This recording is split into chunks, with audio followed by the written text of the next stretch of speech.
チャラがこんにちは。ベニンジャラウラです。今日は日本の好きな理由10個言いたいと思います。で、前に日本の好きな理由3つという動画作ったけど、そのシリーズパート2と思ってください。外国人から見た日本の好きなところを言いたいと思います。そして日本人の人に日本のいいところ再発見してもらえば嬉しいです。日本はまだまだたくさんいいところがあります。じゃあ行きましょうか。1つ目は自動売機がどこにでもあるところです。日本では喉が渇いたと思えばどこでも自動売機で飲み物を買うことができます。山の上とか田舎とか人気のないところでも見つけれる素晴らしいと思います。で、イタリアでは駅の中とか病院の中自動売機あるけど、街中どこでも自動売機があるわけではありません。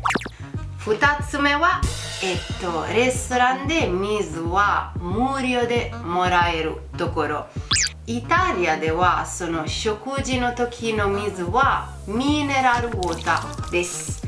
で、だいたいそのウォーターの1本1リットルは2ユーロぐらいで買う。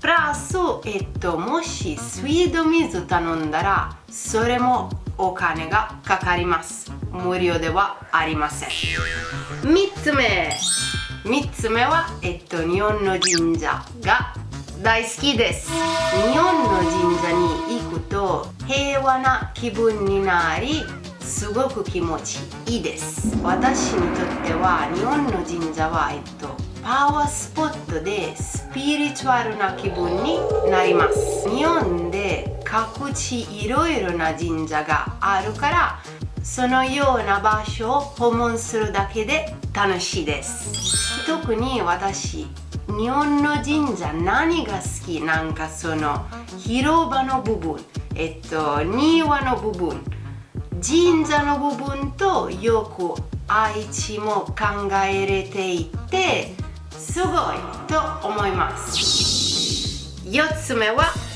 ルールを守る、礼儀正しいという日本人の部分好きです。基本的に日本に日常的な生活したらそんな変なストレス受けないと思います。なぜならみんなはルールを守る。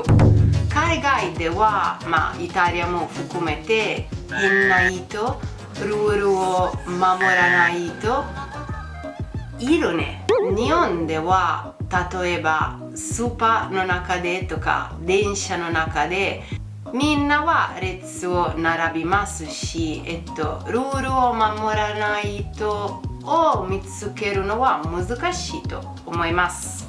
車を乗っていっても危ない運転する人はあんまりないと思います。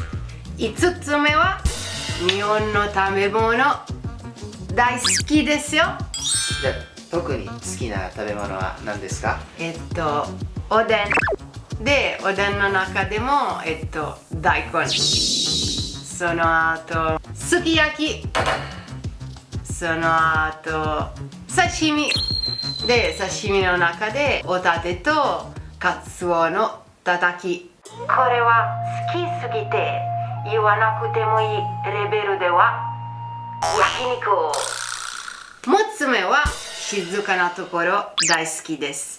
で、日本人はグループで集まってもそんなにうるさくはしないと思う。イタリア人は3人で集まると結構うるさくなるよね。で、話をすると声も大きいからね。なんか賑やかという意味ではいいと思います。もともとなんか静かな環境が好きな私にとっては日本ではいろいろな静かな環境があるから結構好き。例えば電車の中でみんな静かするから私嬉しい。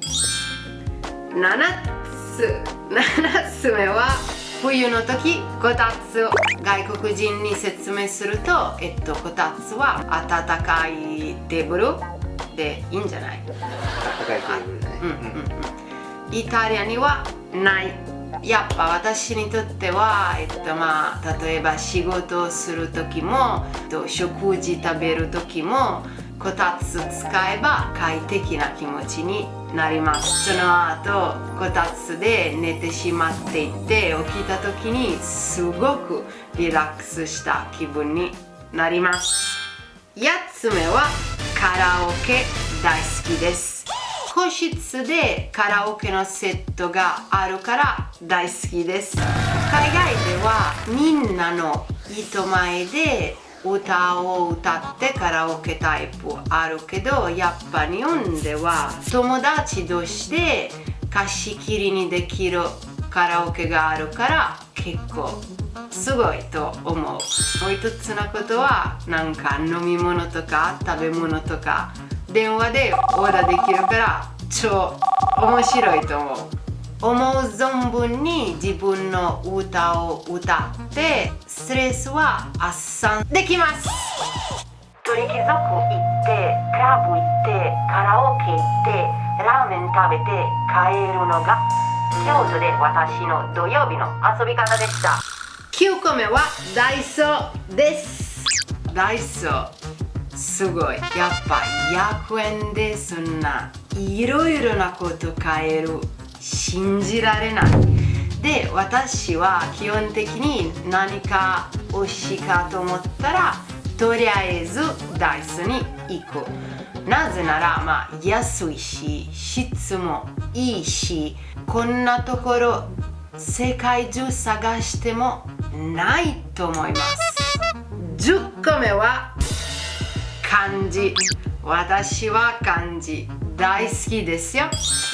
私の一番好きな漢字は心です。私にとっては漢字めっちゃ面白い。理由は志の漢字、恋の漢字、愛の漢字。この漢字の仕組みの中で、心の漢字あるでしょ。けど違う部首とミックスされてるから違う意味になります。けど意味は心ことが関係している意味になります。すごくない？深い、私にとっては。だから漢字の勉強は面白くて楽しいです。で、もう一つめっちゃ好きなところは日本人の名前。日本人の名前も漢字を使うことによって意味がある名前になるからかっこいいじゃん。私の名前はラウラです。私の名前は意味ないです。じゃあ皆さん、今日は日本の好きな理由10個でした。それでは次の動画へ。ニンニン。And please don't forget to subscribe to our channel.